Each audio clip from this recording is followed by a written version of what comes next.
Suryadi, 32 tahun, tersangka begal payudara ini ditangkap unit perlindungan perempuan dan anak Polrestabes Palembang. Tersangka ditangkap ketika melakukan kejahatannya di Jalan Nilakandi, Kecamatan Kramasan, Kota Palembang.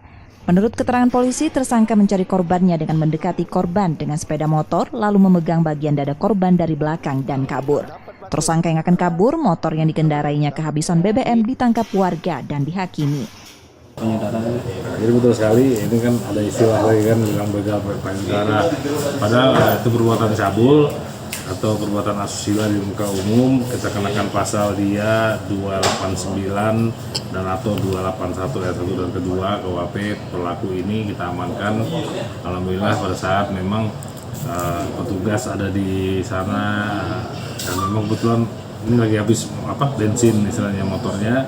Jadi modus pelaku, dia mengikuti korban dari belakang, langsung meramas menyalip beriringan dengan korban, kan sama-sama motor yang mepet korban.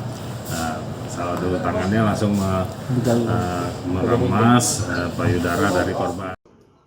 Tersangka kini ditahan di tahanan Polrestabes Palembang untuk proses hukumnya. Yudi Kiswanto, Kompas TV, Palembang, Sumatera Selatan.